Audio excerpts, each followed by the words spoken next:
ചരിത്രം എന്ന് പറഞ്ഞാൽ എന്താ പറഞ്ഞത്? കഴിഞ്ഞുപോയ കാലത്തെ കുറിച്ചുള്ള ഓർമ്മയാണ്. അപ്പൊ സഭയെ കുറിച്ചുള്ള ഓർമ്മയാണ് സഭാചരിത്രം. എന്താണ്? നമ്മൾ സഭയെ ഓർക്കാൻ ശ്രമിക്കും.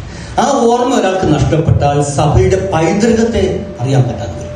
സഭയെ ജീവിക്കാം, പ്രവർത്തിക്കാം. ഒരാൾക്ക് ഓർമ്മ നഷ്ടപ്പെട്ട ഭക്ഷണം കഴിക്കാൻ പറ്റത്തില്ല, ജീവിക്കാൻ പറ്റത്തില്ല, പറ്റും. പക്ഷെ സ്വന്തം മകൻ വന്ന് പറയുകയാണ്, ഞാൻ അങ്ങയുടെ മകനാണ്, പക്ഷെ ആൾക്ക് ഓർമ്മയില്ലെങ്കിലോ.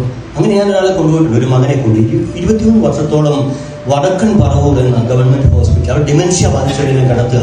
ഈ പയ്യന് 23 വയസ്സുണ്ട്. അവന്റെ ഓർമ്മ വെച്ചിട്ട് അവരുടെ അച്ഛൻ അവിടെ. അപ്പൊ അച്ഛൻ എനിക്ക് അച്ഛനെ കാണണം എന്ന് പറഞ്ഞു. ഞാൻ അയൽവാസിണ്ടായിരുന്നു, ഈ മോനെ കൂട്ടിക്കൂടി ഞാൻ അവിടെ ചെന്നു.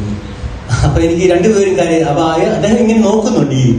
അപ്പൊ ഈ മനുഷ്യൻ, ഈ കൊച്ചു പറഞ്ഞു, ചെറുപ്പം പറഞ്ഞു, ഞാൻ അപ്പൻ്റെ മകനാണ്. പുള്ളി ഇങ്ങനെ നോക്കിക്കൊണ്ടിരിക്കും. അപ്പൊ ഈ ചെറുക്കൻ കരയാണ്ട്. ഞാൻ പറഞ്ഞു, നീ നിന്റെ അപ്പനെ കൊണ്ടുപോകും, പാലായിലേക്ക് വീട്ടിലേക്ക് കൊണ്ടുപോകും. 23 വർഷങ്ങളാണ് അവൻ കൊണ്ട്. അന്ന് വെളുപ്പിനെ ഈ മനുഷ്യൻ മരിക്കുവാണ്. വിശ്വസിക്കുക, ആ മനുഷ്യൻ മരിക്കും. ഓർമ്മയില്ല ഒന്നും. പക്ഷെ മകന്റെ കരച്ചിൽ ഇയാൾ കണ്ടു. ഒത്തിരി അസുഖമൊക്കെ ഉണ്ടായി. വലിയൊരു അവസ്ഥയാണ് ഡിമെൻഷ്യ എന്ന് പറയുന്നത്. അപ്പൊ സഭയെ കുറിച്ചുള്ള ഓർമ്മയാണ് സഭാ ചരിത്രം. ആ ഓർമ്മ നഷ്ടപ്പെട്ടാൽ ഒരാൾക്ക് അതിനെ കുറിച്ചൊന്നും അറിയത്തില്ല, പള്ളി പോകുന്നുണ്ട്. അപ്പൊ സഭയുടെ പൈതൃകത്തെയോ, അല്ലെ, സഭ ഒത്തിരി പൈതൃകങ്ങളുണ്ട്, തിരിച്ചറിയാൻ പറ്റില്ല.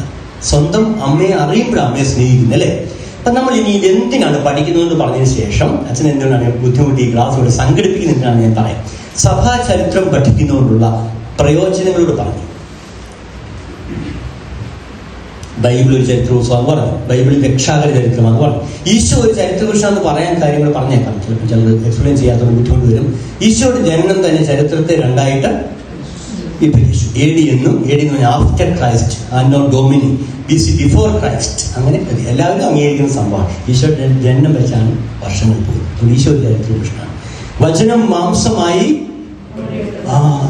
God became man and dwelt among us. അതായത് ദൈവം മാംസം സ്വീകരിച്ച് മനുഷ്യന്റെ ചരിത്രത്തിലേക്ക് പ്രവേശിക്കുവാണ്. അതാണ് വചനം മാംസമായി നമ്മുടെ ഇടയിൽ വസിച്ചു. എമ്മാനുവേൽ, അത് ചരിത്ര സംഭവമാണ്.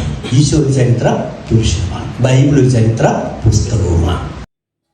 ഡിജിറ്റൽ യുഗത്തിലെ സുവിശേഷ പ്രഘോഷണത്തിനും വചന പഠനത്തിനുമായി വചനവയൽ ഒരുക്കുന്ന ആപ്പ് ബിബ്ലിയ.